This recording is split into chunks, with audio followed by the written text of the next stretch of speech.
Chapitre 23 – Le pardon des péchés. Le chrétien regarde derrière lui et, en dépit de son péché, reçoit par le Saint-Esprit et le baptême, le témoignage de la mort de Jésus-Christ et par là même de sa propre justification. Sa foi est fondée sur le fait que Dieu lui-même a pris en Jésus-Christ la place de l'homme et a ainsi assumé inconditionnellement la responsabilité de sa destinée. Nous venons de décrire la situation du chrétien qui n'a d'existence que par la grâce de Dieu et dont la place est dans la communauté. Sous aucun prétexte, nous ne devons donc séparer ce qui nous reste à voir, le pardon des péchés, la résurrection de la chair et la vie éternelle, du fait que Dieu accomplisse cela encore par le Saint-Esprit, et qu'il y ait des hommes qui écoutent pour former une communauté. Le cheminement du chrétien commence au pardon des péchés et conduit à la résurrection de la chair et à la vie éternelle. Ce point de départ et ce point d'arrivée ont été décidés réellement en un seul lieu, qui constitue le centre du deuxième article du symbole, la passion et l'œuvre de Jésus-Christ. Nous sommes sa communauté et tout ce qui est nôtre lui appartient originellement. Nous vivons de ce qui lui appartient en propre. Toute vérité est centrée sur lui et nous devons éviter toute déviation. Le pardon des péchés, la résurrection, la vie éternelle n'existent pas en dehors de Jésus-Christ, mais sont en lui, au contraire, action de Dieu. Lui, l'unique, resplendit, et le chrétien chemine dans sa lumière. Il se trouve dans le faisceau lumineux qui part de Jésus, et c'est ce qui le distingue. Mais cette existence dans la lumière n'est pas un but en soi. Le chrétien s'avance dans cette lumière pour être une lumière à son tour. Dieu a tant aimé le monde qu'il a donné son Fils unique. Jean 3, verset 16. Les chrétiens sont des ambassadeurs du Christ. C'est là, dans la communauté, qu'on peut reconnaître, qu'on peut voir et apprendre ce que le Christ est pour l'homme, pour tous les hommes, et que le témoignage peut en être rendu. Je crois le pardon des péchés. Ici, le chrétien regarde en arrière pour mesurer le chemin parcouru. Cela ne se passe pas au moment de sa conversion. Chaque fois qu'il se retourne, il réaperçoit le pardon de ses péchés. Tel est l'événement qui le console et le réconforte, et rien d'autre. Rien n'y a été ajouté. Ce n'est pas le pardon des péchés et mon expérience, ou encore le pardon des péchés et mes œuvres. Ce que nous savons de nous-mêmes en regardant en arrière ne peut être que ceci. Nous vivons du pardon. En vérité, nous sommes des mendiants.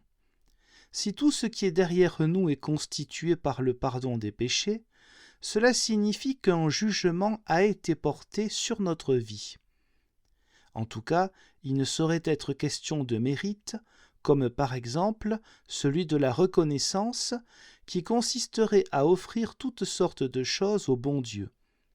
J'ai été un combattant, j'ai été un théologien, peut-être ai-je même écrit des livres. Non, tout cela n'a aucun sens. Sur tout ce que nous avons été, sur tout ce que nous avons fait, sera porté un jugement. Ce sont là des péchés, et péché signifie transgression, déviation. Et quand bien même il y avait autre chose, cette autre chose venait d'en haut, et nous n'avons pas à en tirer gloire, mais à y reconnaître la miséricorde de Dieu. Nous devrions commencer chaque journée, et nous pouvons le faire en confessant « Je crois à la rémission des péchés ». Nous n'avons rien d'autre à dire, même à l'heure de notre mort. On pourrait expliquer le pardon des péchés, la rémissio, de la manière suivante. Notre vie est là, écrite noir sur blanc, barrée d'un grand trait.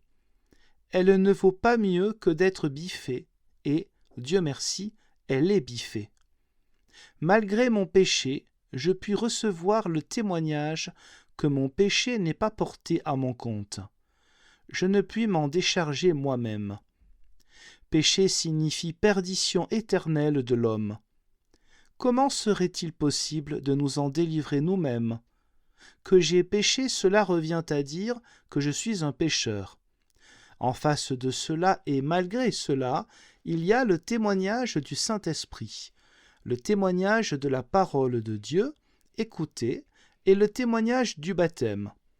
Car le baptême a ici sa place. Notre vie durant, nous pouvons revenir au fait que nous sommes baptisés, comme Luther lorsqu'il était tenté et qu'il prenait une craie pour écrire sur la table « Baptizatus sum ». Le baptême me concerne entièrement, que j'écoute ou non, d'une façon vivante, le témoignage du Saint-Esprit. Notre entendement est sujet à caution, il a des hauts et des bas. À certains moments, il ne perçoit pas la parole d'une façon vivante. C'est alors que le « je suis baptisé » doit intervenir avec force. Un signe a été scellé dans ma vie et je peux m'y agripper, même si le témoignage du Saint-Esprit ne parvient pas jusqu'à moi. Aussi vrai que je suis né, j'ai été baptisé et en tant que baptisé, je deviens mon propre témoin. Le baptême ne peut pas témoigner d'autre chose que de ce que témoigne le Saint-Esprit. Mais moi-même, comme baptisé, j'ai la possibilité d'être témoin du Saint-Esprit et de me relever en m'appuyant sur ce témoignage. Et à son tour, le baptême m'invite à rendre témoignage en me rappelant à la pénitence journalière. Il est un signal dressé dans notre vie. De même qu'un homme qui tombe à l'eau se souvient des mouvements de natation, le baptême nous rappelle à ce témoignage. Ce témoignage est la parole de Dieu qui nous est adressée. Toi, homme, avec tes péchés, tu es propriété de Jésus-Christ. Tu appartiens totalement au domaine incompréhensible de l'amour de Dieu. Dans la perspective de cet amour incompréhensible, notre vie n'est pas celle que nous vivons, nos actions ne sont pas celles que nous accomplissons, mais nous avons l'assurance d'être justifiés. Tu n'es plus pour moi le pécheur. Là où tu es, un autre se tient. Je regarde cet autre. Et si tu te demandes comment tu pourrais expier toi-même, alors dis-toi, quelqu'un a déjà expié à ma place. Et si tu t'inquiètes, que pourrais-je faire? Quel style pourrais-je donner à ma vie afin d'être en communion avec Dieu? Accepte cette réponse. L'expiation pour ta vie et ta communion avec Dieu sont déjà accomplies. Tu n'as rien d'autre à faire qu'à accepter cette situation. Dieu te voit à nouveau comme sa créature et il t'accueille à nouveau. Nous avons été ensevelis avec Christ par le baptême en sa mort. Romains 6, verset 4. Le baptême est une reproduction au centre de notre vie de la mort du Christ. Il nous certifie que là où Christ est mort et a été enseveli, nous aussi, les transgresseurs et les pécheurs, nous sommes morts et avons été ensevelis. Comme baptisé, tu peux te considérer comme mort, et le pardon des péchés vient de ce que cette mort a eu lieu jadis, une fois pour toutes, à Golgotha. Le baptême t'en donne l'assurance, cette mort a aussi été ta mort. Dieu lui-même a pris en Jésus-Christ la place de l'homme. Nous songeons encore une fois à l'explication que nous avons donnée de la réconciliation, un échange. Dieu accepte désormais d'être responsable de nous, nous sommes maintenant sa propriété et il dispose de nous. Notre propre indignité ne nous regarde pas, désormais c'est Dieu qui agit dans notre vie. Au contraire de la passivité, cela implique une existence éminemment active. Employons ici une image. Un enfant essaie de dessiner un objet sans y réussir. Le maître prend la place de l'élève et dessine le même objet. L'enfant ne fait plus rien d'autre que de se tenir à côté de son maître et de regarder comment il dessine dans son propre cahier. La justification, c'est cela. Dieu accomplit à notre place ce dont nous sommes incapables. Je suis poussé hors de mon banc, et quand bien même il y aurait encore quelques reproches à me faire, ils ne m'atteignent plus, mais touchent celui qui est assis à ma place. Et tous ceux qui ont à se plaindre de moi, le diable et sa bande, et mes chers semblables, qu'ils essaient donc de se dresser contre moi, maintenant que lui se tient à ma place, telle est ma situation. J'ai été acquitté et j'ai le droit d'être joyeux, parce que ces accusations ne me concernent plus. La justice de Jésus-Christ est maintenant ma justice. Voilà ce qui s'appelle le pardon des péchés. Comment es-tu juste devant Dieu? Uniquement par une vraie foi en Jésus-Christ. Question 60 du catéchisme de Heidelberg. C'est ainsi que la Réforme a vu les choses et qu'elle les a exprimées. Que Dieu nous donne à nouveau d'atteindre la plénitude de vérité et de vie qui en découle. Et maintenant qu'on ne dise pas que vivre uniquement du pardon soit insuffisant.